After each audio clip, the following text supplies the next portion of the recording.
ఇప్పుడు మనం 2025వ సంవత్సరం జూన్ నెల 1వ తేదీ నుంచి పడితే జూన్ నెల 30వ తేదీ వరకు ద్వాదశ రాశుల్లో మేషరాశి నుంచి మీనరాశి వరకు 12 రాశులు ద్వాదశ రాశుల జాతకం చూద్దామండి. గవ్వల శాస్త్ర ప్రకారం ఈ గవ్వల శాస్త్రాన్ని లఘుడ ప్రశ్న శాస్త్రం అంటారు, చింతామణి శాస్త్రం అంటారు. ముఖ్యంగా మొదటిగా మేషరాశి వారి పేరు మీద 9 గవ్వలు 3 సార్లు వేసి వాటిని లెక్కబెట్టి కౌంట్ చేసి వారి జ్యోతిష్య బలం భూత భవిష్యత్తు వర్ధమానం ఎలా ఉందో చూద్దామండి. జూన్ నెల నుంచి 1వ తేదీ నుంచి 30వ తేదీ వరకు చూద్దామండి.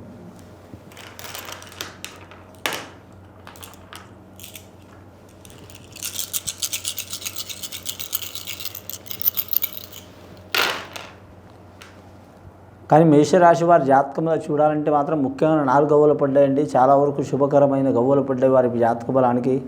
రావు మార్గదర్శి గవ్వలు పడ్డాయి. కానీ మాత్రం వారి జాతకంలో చూడాలంటే గృహ నిర్మాణ విషయంలో కానీ, కొనటం విషయంలో కానీ, అమ్మకం విషయంలో కానీ కలిసి వచ్చే అవకాశం ఉంటుంది వారి జాతక బలంలో. ఆకస్మికంగా శుభకార్యాలు ప్రాప్తించే అవకాశాలు ఉన్నాయి వారి జాతకంలో. చేసే వృత్తిలో వ్యాపారంలో కలిసి వస్తుంది వారి పేరు మీద. వివాహం కాని వారికి, వివాహ ఇబ్బందులు ఉన్నవారికి, అలాగే వివాహంలో దోషం ఉన్నవారికి, అలాగే వివాహమై భార్యాభర్తలు దూరమైన వారికి మంచి యోగబలం కనిపిస్తున్నదండి. గత కొన్ని సంవత్సరాల నుంచి ఉంటున్న చిక్కులు చికాకులు తొలగిపోయే అవకాశాలు ఉన్నాయి వారి జాతక బలంలో. ఇంకా ప్రైవేటు ఉద్యోగస్తులకైతే కలిసి వచ్చే అవకాశం ఉంటుంది. గవర్నమెంట్ ఉద్యోగస్తులకైతే కొన్ని ఇబ్బందులు చిక్కులు ఉంటాయండి.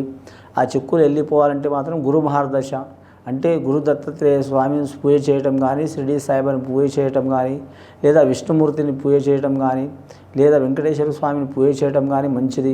అలాగే విష్ణు సహస్రనామాలు చదవాలండి మగవారు. అలాగే స్త్రీలు మాత్రం లలిత సహస్రనామాలు చదవాలి, చాలా వరకు మంచిది వీరి పేరు మీద.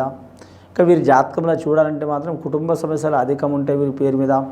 నమ్మిన వారు మోసం చేసే అవకాశం ఉంది కాబట్టి ఎవరిని మాత్రం చాలా వరకు మాత్రం డీప్గా మాత్రం నమ్మొద్దండి. మీరు ఎంతగా ప్రేమగా నమ్మితే అంత మోసపోయే అవకాశాలు ఉన్నాయి. నమ్మనట్టు ఉండాలి. తన నీడను కూడా నమ్మనట్టు ఉండాలి. అలాగని ప్రతి ఒక్కరి మీద డౌట్ చేయొద్దండి.